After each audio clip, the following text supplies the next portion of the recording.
감사합니다. 오늘 우리에게 주신 말씀 사무엘상 16장 1절로 3절입니다. 사무엘상 16장 1절로 3절의 말씀 구약성경 434면에 있습니다. 사무엘상 16장 1절로 3절의 말씀 우리 한 절씩 교독하지요.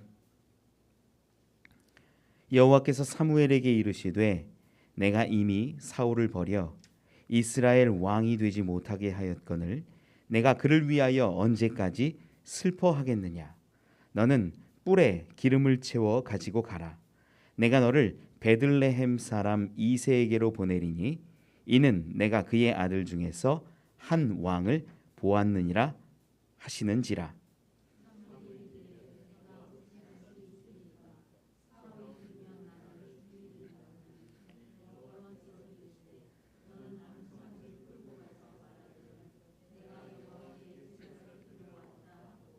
함께 읽지요. 이새를 제사에 청하라. 내가 내게 행할 일을 가르치리니 내가 내게 알게 하는 자에게 나를 위하여 기름을 부을지니라. 아멘. 아멘. 할렐루야. 우리 옆에 있는 분들하고 인사 한번 하시죠. 잘하셨습니다. 아름다우십니다. 네, 예. 우리 얼마나 칭찬하는 게 좋아요. 네. 우리가 사무엘상을 계속 보고 있어요. 우리가 지난 시간까지 본 부분이 사울 왕의 모습이었습니다. 사람이 보기에 좋은 사람, 키도 크고 출중하고 능력이 있어 보이는 그러한 사람 사울 왕이었는데 그가 마지막 하나님의 기회까지도 놓쳐버리고 하나님의 뜻대로 이 아말렉을 진멸하는 일에 실패하지요. 소와 양 좋은 것들을 남기고 또 아각 왕을 살림으로 인하여서 하나님의 그 진멸하라는 말씀을 순종하지 못합니다. 사무엘은 순종이 제사보다 낫다라는 말씀과 함께 더불어 이 사울 왕이 왕 되지 못하게 하셨다 선포합니다. 그리고 이제 이 사울의 이야기는 마무리가 돼요. 사무엘상은요, 한 세 파트 정도로 이렇게 구분이 됩니다. 첫째는요, 1장에서 8장까지 나오는 사무엘의 이야기예요. 그리고 9장부터 이제 15장까지 이 이야기가 사울 왕에 대한 이야기입니다. 그리고 16장 이후로 끝까지는 이 다윗을 중심으로 이야기가 이렇게 펼쳐져 가지요.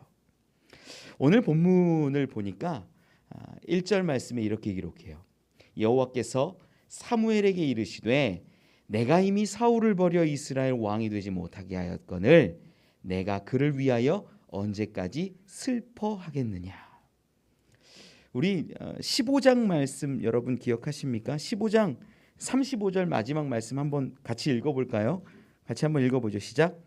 사무엘이 죽는 날까지 사울을 다시 가서 보지 아니하였으니 이는 그가 사울을 위하여 슬퍼함이었고 여호와께서는 사울을 이스라엘 왕으로 삼으신 것을 후회하셨더라. 아멘. 하나님과 사울 둘 다 안타깝고 후회하고 슬퍼하는 마음을 가지셨어요. 그런데 표현의 깊이의 정도를 살펴보니까 사무엘이 더 슬퍼했던 것 같습니다. 오늘 본문으로 넘어와서 이제 16장의 시작이 딱 되는데요. 이제 하나님의 입장에서 보면 하나님은 그 슬픔을 넘어선 것 같아요. 그런데 사무엘은 지금 어떤 것 같아요, 여러분? 아직도 슬퍼하고 있는 듯 합니다. 사울 왕이 참 하나님의 뜻 가운데서 이렇게 잘 순종하고 나라를 치리했으면 얼마나 좋았겠어요. 그런데 그 하나님의 기대에 또한 사무엘의 기대에 져버리잖아요. 실패한 왕이었잖아요. 그래서 그런지 이 사무엘은 그 슬픔이 너무 커서 그 자리에 그냥 멈춰 있었던 거예요. 슬픔이 크니까 이제 다음 무엇을 해야 할지 알지도 못하고 멈춰 있는 상태로 그냥 시간을 허송세월하듯이 보내버린 거지요. 사무엘에게 하나님이 하시는 말씀을 가만히 보면 이렇게 이야기해요. 내가 이미 사울을 버려 이스라엘 왕이 되지 못하게 하였거늘 이미 하나님이 결정하셨다라는 거예요. 판단하셨다라는 거예요. 이미 끝났다라는 거예요. 그런데 내가 그를 위하여 언제까지 슬퍼하겠느냐? 이 말은 어떤 의미냐면 하나님이 정의롭고 공의로운 그 하나님이 결정하시고 판단하시고 그랬는데 내가 왜 그럼에도 불구하고 계속 슬퍼하냐? 그것에 마음을 뺏기고 그것을 바라보며 살고 있느냐라는 이야기인 거예요. 하나님도 분명히 후회하셨다라는 기록이 있고 마음이 상하셨어요. 그런데 하나님은 결코 그 슬픔에 빠져 있지는 않았다라는 거죠. 저는 이 부분을 읽으면서요, 사무엘도 사람이구나라는 생각이 들었어요. 사무엘도 감정에 휘둘리기도 하고 자기의 한계를 바라보는 그러한 사람이었다는 거죠. 사무엘과 사울의 관계를 여러분 가만히 한번 생각을 떠올려 보세요. 사울을 세울 때 어땠어요? 그 마을에서 처음 제사 드리는 그 자리에서 넓적다리 고기 떼주고 너를 위해 준비한 거다 말하고 그에게 제사장의 음식을 주고 하나님의 감동을 이야기하고 옥상에 올라가 가지고 그와 오랫동안 이야기하고, 아마 사무엘과 사울의 그 인간적인 관계는 꽤나 돈독했을 겁니다.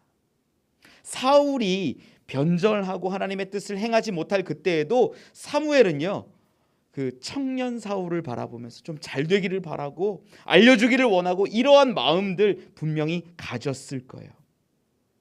사울이 때로는 사사처럼 하나님의 영에 감동해서 막 싸움에서 이기고 승리할 그때를 바라보면 아마 사무엘도 흐뭇했을 겁니다. 야, 이 사람이 정말 하나님의 마음에 합한 왕으로 잘 세워지면 좋겠다, 이런 마음들이 분명히 있었을 거예요. 그런데 이제 하나님의 뜻은 사울을 향해서 이제 비추지 않습니다.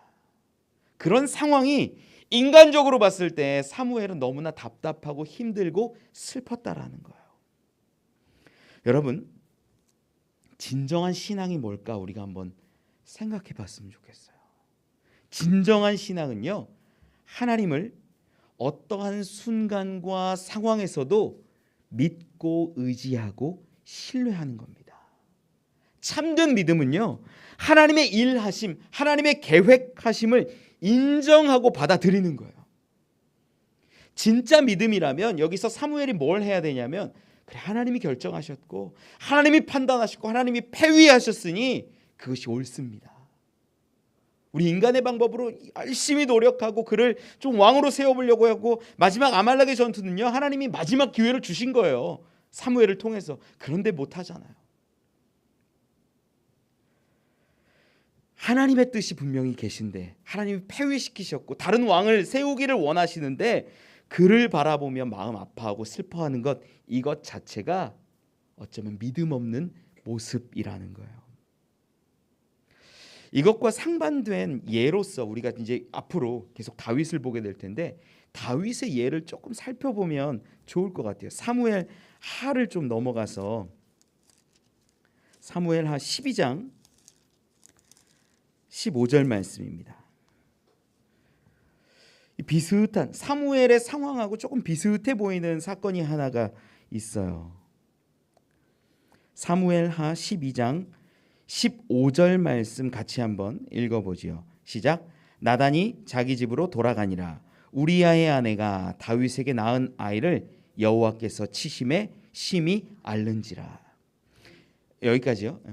누구 얘기를 하는 거냐면 지금 이 밧세바와 함께 간음을 하고 아이를 낳거든요. 근데 이 아이를 하나님이 뭐 하셨냐면 심히 치셨다라는 거예요. 나단이 와가지고 그 아이가 죽을 거다라는 예언을 하고 돌아가요. 그리고 나서 그 아이가 심히 앓기 시작합니다. 그 장면이에요. 말씀을 쭉 계속 보면요, 20절 이하로 한번 읽어보지요. 사무엘하 12장 20절 이하로 23절까지 한번 같이 읽어보죠. 시작. 다윗이 땅에서 일어나 몸을 씻고 기름을 바르고 의복을 갈아입고 여호와의 전에 들어가서 경배하고 왕궁으로 돌아와 명령하여 음식을 그 앞에 차리게 하고 먹은지라. 그의 신하들이 그에게 이르되 아이가 살았을 때에는 그를 위하여 금식하고 우시더니 죽은 후에는 일어나서 잡수시니 이 일이 어찌 됨이니까 하니 이르되 아이가 살았을 때에 내가 금식하고 운 것은 혹시 여호와께서 나를 불쌍히 여기사 아이를 살려주실는지 누가 알까 생각함이거니와 지금은 죽었으니 내가 어찌 금식하랴. 내가 다시 돌아올 수 있느냐. 나는 그에게로 가려니와 그는 내게로 돌아오지 아니하리라 하니라. 아멘. 아이가 죽고 나서 죽기 바로 직전까지 이 다윗이 뭐 했냐면 울며 금식하고 기도했다라는 거예요. 그런데 죽고 나니까 뭐 하냐면 의복을 갈아입고 제대로 딱 차려갖고 음식 먹고 기운 차리고 있다라는 거예요. 그래서 신하들이 너무 의아해서 묻는 거예요. 아니, 아이가 그렇게 아파가지고 죽어갈 때에는 울면서 기도하고 아무것도 드시지 않더니 왜 죽고 났는데 이제는 드십니까? 살았을 때는 안 드셨는데 죽고 나면 더 슬퍼야 되는데 왜 먹고 제대로 이렇게 힘을 얻습니까? 하나님이 혹시 내가 울며 기도하면 나를 불쌍히 여기셔서 살려주실까 해서 기도했는데, 이게 사실은 나단 선지자의 이야기잖아요. 징계잖아요. 죄악으로 인한 거잖아요. 그러니까 하나님의 심판이 분명히 아는 거예요. 다윗은 이 아이를 치심으로 나를 심판하시는구나. 딱 끝나고 나니까 하나님의 판단이, 하나님의 징계가, 하나님의 결정이 보이고 나니까 더 이상 거기에 내 마음이, 내 생각이 붙잡혀 있을 필요가 없는 거예요. 여러분, 이게 어쩌면 우리 가운데 필요한 삶의 모습인지도 몰라요. 우리 인생을 살아가다 보면요, 내 뜻, 내 계획, 내 생각을 가지고 살아가요. 그런데 때로 하나님이 막으세요. 하나님이 막으시면 막 힘들고 어렵지요. 하나님 왜 공의로우시고 정의로우신데 내가 이렇게 걸어가길 원하는데 하나님이 또 도우신 것 같은데 왜 여기서 이렇게 중요한 순간에 상황에서 막으십니까? 분노해요. 하나님 정말 그러실 수 있습니까? 우리는 그러면서 심지어는 공의로운 하나님에 대해서도 의문을 품어요. 하나님 선하지 않은 것 같아. 하나님 정의롭지 않은 것 같아. 다양한 이야기들을 해가면서 내 마음에 합하지 않은 마음들을 막 쏟아내는 겁니다. 여러분, 아니에요. 하나님을 믿는다는 그 참된 믿음은요, 우리 가운데 문제가 있고 상황이 풀리지 않고 우리가 실패하더라도 그 가운데 하나님의 뜻이 있음을 믿고 살아가는 것이 진짜 신앙이라는 겁니다. 과거에 문제가 있었고 잘못이 있었더라도 하나님은요, 다음 길을 이렇게 내주시는 거예요. 사울 왕이 잘못했다라고, 사울 왕을 폐위했다라고 해도 하나님은 다음에 방법들을 열어 두십니다. 그런데 슬퍼함으로 거기 빠져 있으면 아무 일도 감당할 수 없게 되는 거죠. 여러분, 우리 인생 살아가는데 슬픔과 실패와 고난과 환난은 분명히 옵니다. 그런데 그때 하나님을 의지하셔야 돼요. 하나님을 바라봐야 돼요. 하나님이 다시 열어주실 새로운 길을 우리는 찾아야 한다라는 겁니다. 슬픔에 빠져 있지 않고 하나님을 바라볼 수 있는 우리가 되기를 소망합니다. 말씀을 계속 보면요, 내가 그를 위하여 언제까지 슬퍼하겠느냐라고 말하시면서 이어서 이야기하시는 것이 1절에 너는 뿔에 기름을 채워 가지고 가라라고 기록합니다. 이 다윗이죠. 우리는 이제 다 알고 있으니까 다윗에게 기름을 부으려는 장면인데 뿔에다가 기름을 채워 가지고 가라라고 말씀하세요. 이 사울하고 이렇게 좀 비교해 볼 수 있겠죠. 사울의 머리에 이 기름을 부을 때 어디에 가져가셨는지 혹시 기억하시는 분 있으세요? 어디에 가져갔을까요? 뿔에? 아닙니다. 우리 한번 살펴볼까요? 사무엘상 10장 1절 말씀 한번 보죠. 사무엘상 10장 1절이에요. 같이 한번 읽어보죠. 시작. 이에 사무엘이 기름병을 가져다가 사울의 머리에 붓고 입맞추며 이르되 여호와께서 내게 기름을 부으사 그의 기업의 지도자로 삼지 아니하셨느냐. 아멘. 어디에 가져갔어요? 기름을? 병에 가져갔어요. 병에. 야, 사울은 병에 가져가고 다윗은 뿔에 채워 가져가는구나. 이게 무슨 차이일까? 무슨 차이일까? 사실 성경에 분명하게 나와 있진 않아요. 이 뿔과 병으로 사실 기름 부을 때 병을 쓰기도 하고 뿔을 쓰기도 해요. 우리가 조금 생각을 해볼 건 뿔이 어떤 의미가 있느냐, 좀 병과는 다른 어떤 의미들이 분명히 있거든요. 사무엘서 가운데서 좀 찾아보면 사무엘상 2장에 기록해요. 2장에 우리가 한번 찾아보죠. 사무엘상 2장 1절 말씀, 1절 말씀 같이 한번 읽어보죠. 사무엘상 2장 1절입니다. 같이 한번 읽어보죠. 시작. 한나가 기도하여 이르되 내 마음이 여호와로 말미암아 즐거워하며 내 뿔이 여호와로 말미암아 높아졌으며 내 입이 내 원수들을 향하여 크게 열렸으니 이는 내가 주의 구원으로 말미암아 기뻐함이니이다. 아멘. 여기서 한나가 뿔이 있다라고 얘기를 하는데 정말 뿔이 있었다라는 의미가 아니라 한나에게 자신의 어떤 자존감과 자신을 대신해서 표현할 수 있는 기쁨의 표현 중에 하나가 뿔이라는 거예요. 누가 복음에도 이제 구원의 뿔이라는 기록이 나오고, 뿔이 어떻게 쓰이냐면 성경 가운데 여러 가지로 나오는데 자기 자신을 드러낼 때 이 기쁨으로 표현될 때 뿔을 많이 이야기해요. 또 성경 가운데 보면은 이 하나님도 당신의 이 언약궤를 만드실 때 그 언약궤 가운데도 뿔이 있어요. 거기 뿔이 있고, 이 출애굽기 30장 10절에 보면 이런 기록이 있어요. 아론이 1년에 한 번씩 이 향단 뿔을 위하여 속죄하되 속죄의 피로 1년에 한 번씩 대대로 속죄할지니라. 이 제단은 여호와께 지극히 거룩하니라. 거기서 가만히 보면 뿔을 위하여 속죄하라고 그러거든요. 이 뿔이 그 언약궤가 뭘 의미하냐면 하나님을 의미한다라는 거예요. 뿔이 하나님이라는 건 아니고, 뿔 자체가 뭘 의미하냐면 그의 본질, 그의 모습, 그를 의미하는 경우가 많아요. 사람이 쓸 땐 사람을 의미하고 하나님이 쓸 땐 하나님을 의미할 때가 많다라는 거예요.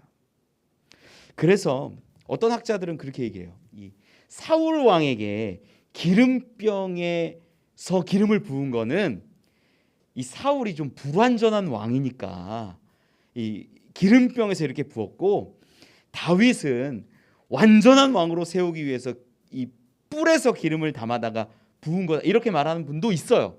그런데 저는 조금 더 건강하게 해석을 해보면 어떻게 되냐면, 하나님이 기름병에 사울에게 기름병으로 기름을 부으실 그때에도 완전하게 왕으로 세우기를 원하셨어요.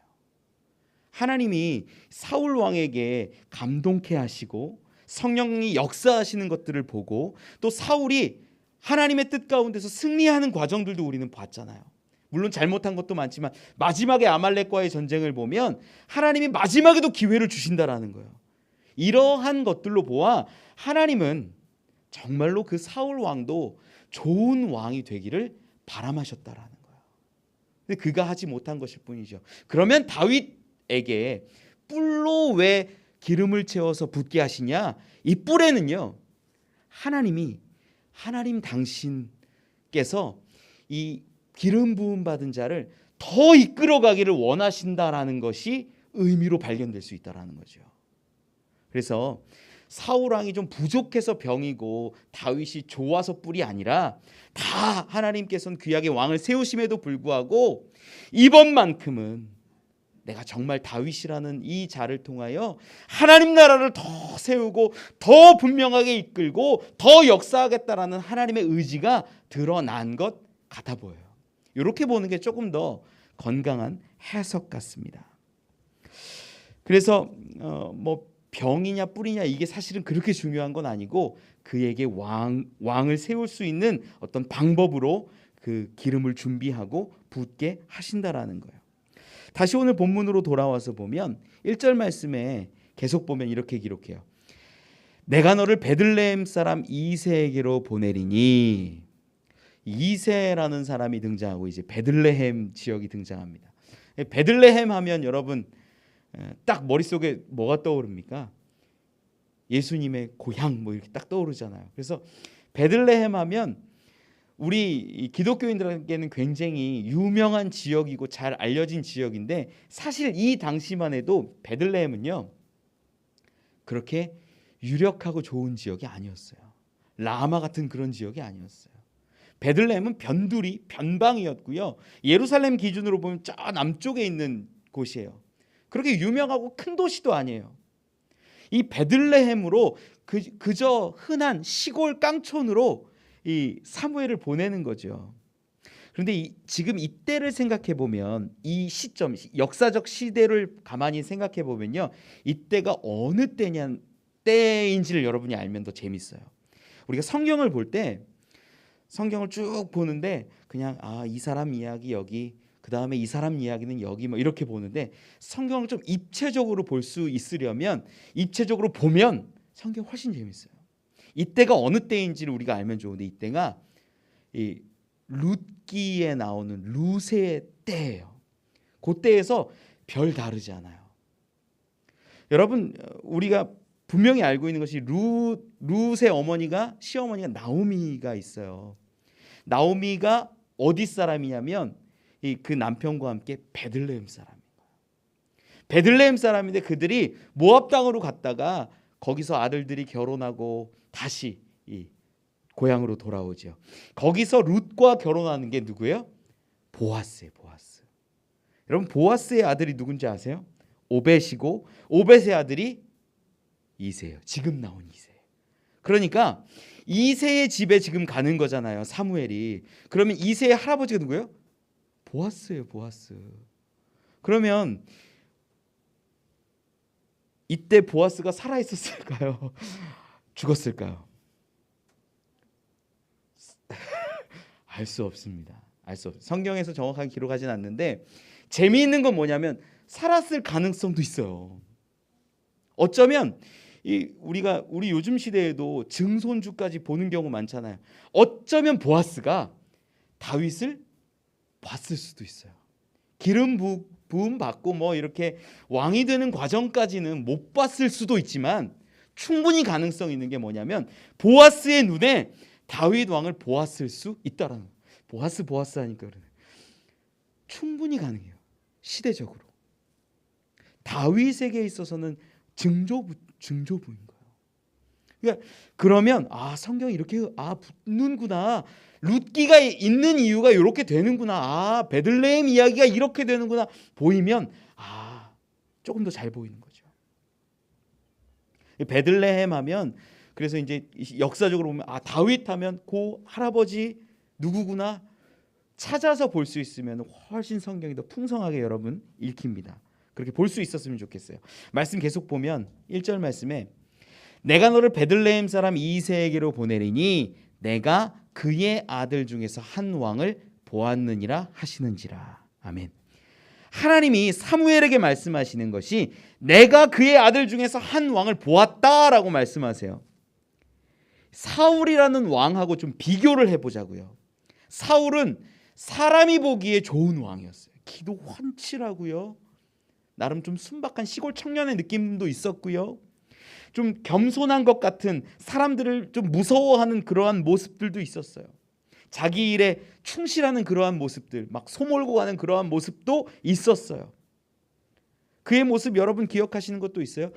이 사울 왕을 세울 때는요, 제비뽑기 했어요. 제비뽑기. 사람이 세웠다는 거예요. 사람이.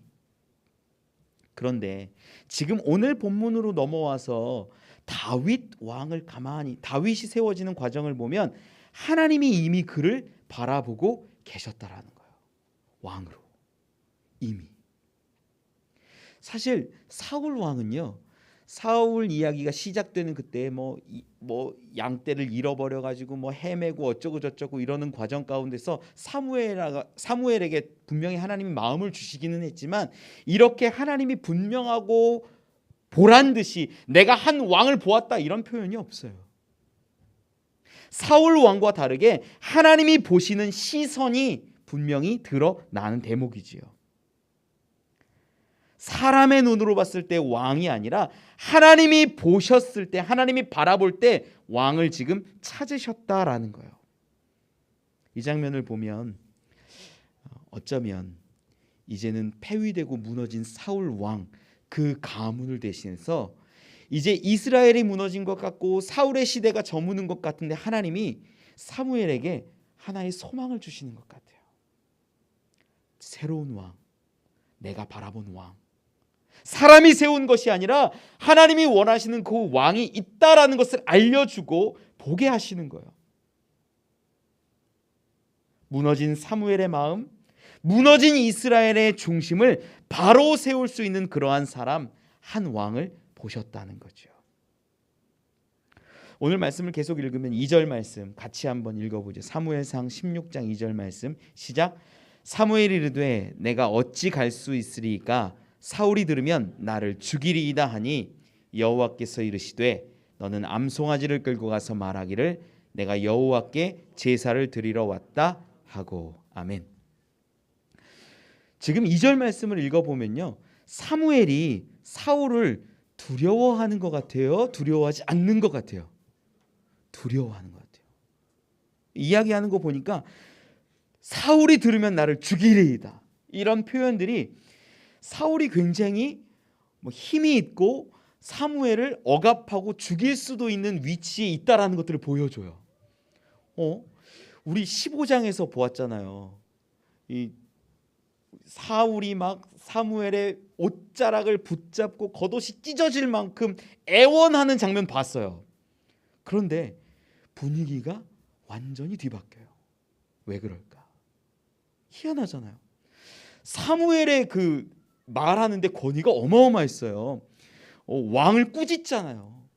순종이 얼마나 중요한데 왕은 왕의 뜻대로 하나님의 뜻을 저버립니까? 왕을 폐위시키겠다라고 말씀 막 얼마나 무섭게 얘기해요. 그런데 오늘 본문으로 16장으로 딱 넘어왔는데 분위기가 전혀 달라져요. 이때 그래서 시간이 꽤 흐른 것으로 많은 학자들이 바라보고 있고요. 이 장면에서 우리가 기억해야 할 것이 마지막에 아말렉의 전투 가운데 어디가 승리했어요? 이스라엘이 승리했잖아요. 아각 왕을 진멸하는 것으로 정말 진멸이 끝났잖아요. 하나님의 전쟁이 끝을 냈어요. 이때 당시로서는. 그러면 그 가운데 있었던 수많은 영토와 이런 것들을 가질 수 있게 되었고 이것으로 인하여서 사울의 왕권이 굉장히 강화되었을 것으로 많이들 봅니다. 사울의 왕권이 강화가 되니까 뭘 할 수 있냐면 사무엘을 감시할 수도 있는 거예요. 여기는 추측이에요. 여기는 추측인데 왕권이 강해지고 사무엘과 사울의 이 어떤 권력의 구도 가운데 왕권이 너무 세지니까 야, 사무엘이 뭘 하고 있는지 가서 감시해라 라는 사람을 붙일 수 있는 거예요. 충분히 그럴 수 있는 이유가 2절 말씀 가운데 사무엘이 두려워하는 장면을 보면 그래요. 사무엘이 이르되 내가 어찌 갈 수 있으리까 사울이 들으면 나를 죽이리이다 하니. 마음에 있는 것, 내가 지금 베들레헴으로 가서 이새를 만나려고 하는 그 모든 것을 누군가 감시하고 있다라는 것처럼 보여져요. 충분히 추측할 수 있는 부분이지만 그렇게 볼 수 있죠. 이렇게 두려워하는 사무엘, 이 사울은요 인간의 방법으로 왕권을 더 공교하게, 더 크게, 정교하게 세웠던 것 같습니다.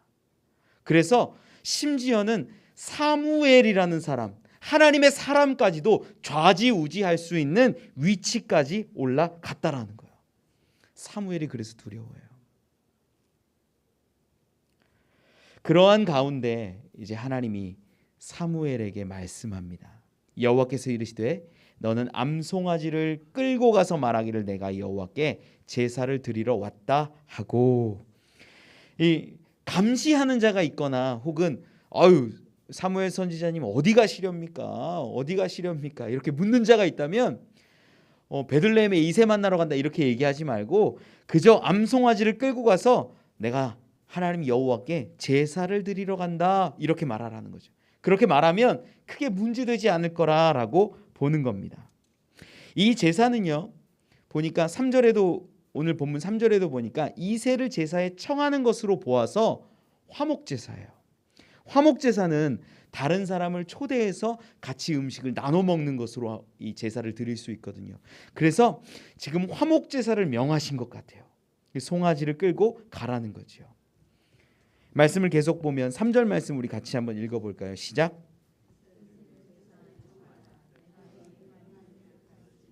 내가 내게 알게 하는 자에게 나를 위하여 기름을 부을지니라. 아멘. 이새를 청하여서 알게 하는 그 사람이 있으면 그에게 기름을 부어라.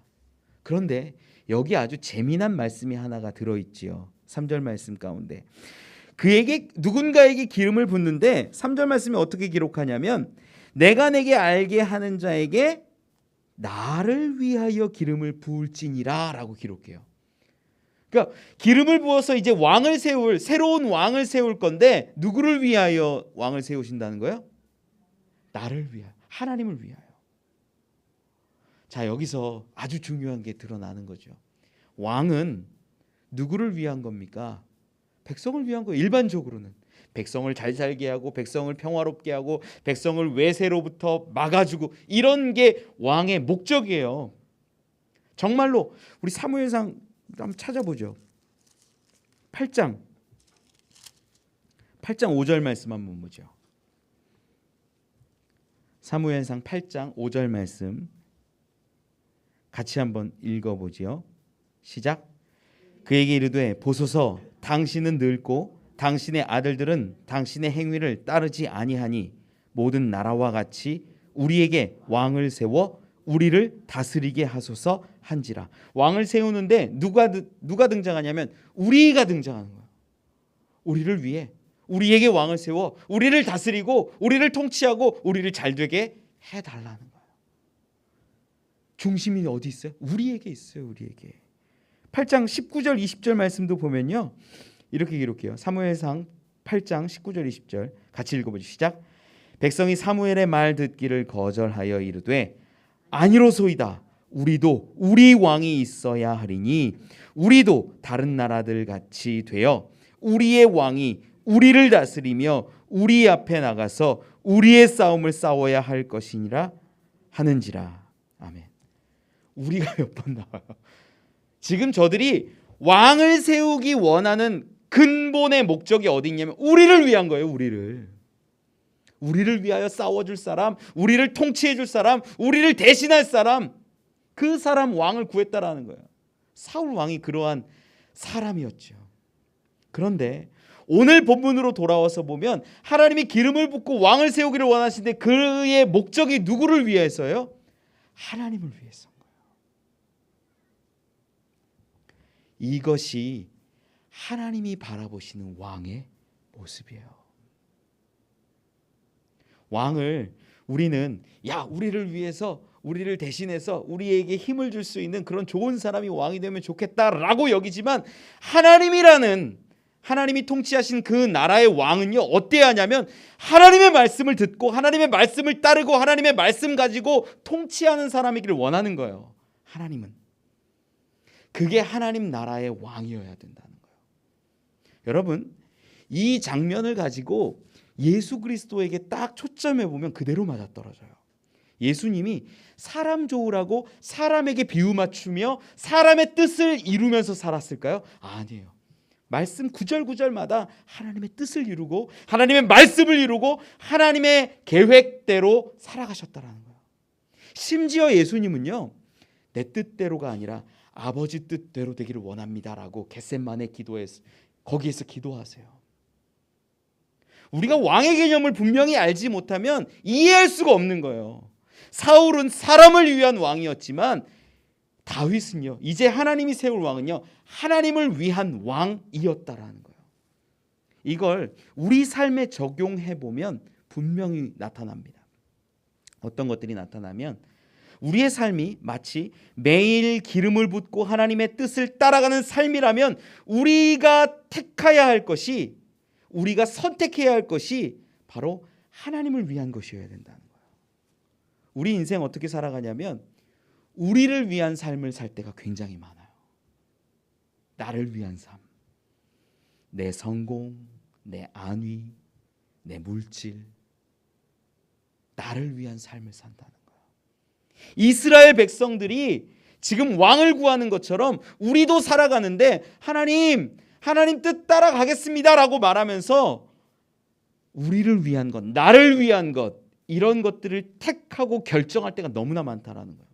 가장 많이 하는 분들이 목사님들이에요. 하나님의 뜻이라고 이야기하면서 교묘히 저 같은 사람, 목사님들의 마음을 거기서 껴넣는 거예요. 자기 이득을 구하고 자기 유익을 추구하는 것들 너무 많아요. 여러분, 아닙니다. 우리가 바라보아야 하는 건요, 하나님의 영광을 위해서라면 때로는 우리 가운데 문제가 찾아오고 때로는 손해가 찾아오고 실패가 찾아올지라도 하나님을 위하여 선택하고 결정할 수 있어야 한다라는 거예요. 저는 여러분들이 삶을 선택할 때 분명한 선택을 하셨으면 좋겠어요. 믿는 자의 선택은, 믿는 자의 삶은 오직 하나님을 위한 삶이어야 한다라는 겁니다.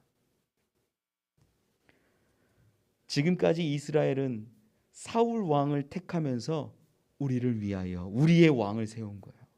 그런데 하나님은 당신을 위하여 왕을 세우신다라는 거죠. 여러분, 그러면 여기서 한 가지 드러나는 게 있어요. 하나님을 위하여 왕을 세우면 어떻게 될까요? 하나님이 우리를 책임지신다라는 거예요. 여러분, 이게 은혜예요. 우리가 하나님을 위하여 살고 하나님의 뜻을 위하여 살아가면 하나님이 우리의 삶 가운데 역사하시고 우리를 돌보신다라는 거예요. 그런데 많은 사람들이 내 것을 위하여, 내 유익을 위하여서, 내가 조금 더 쥐기를 원하여서 선택할 때 하나님은 그 가운데 역사하시지 않아요. 우리 하나님을 위하여 살아가는 자들이 되기를 원합니다. 하나님의 뜻을 가지고 살아가는 자들이 되기를 원합니다. 그때 하나님의 통치가 임하는 거예요. 하나님의 역사하심이 있는 거예요.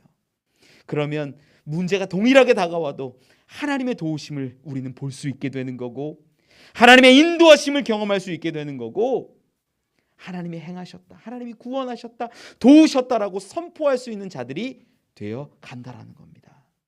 나를 위하여 택하는 것이 아니라 하나님을 위하여 살아갈 때 하나님이 이루어 가십니다.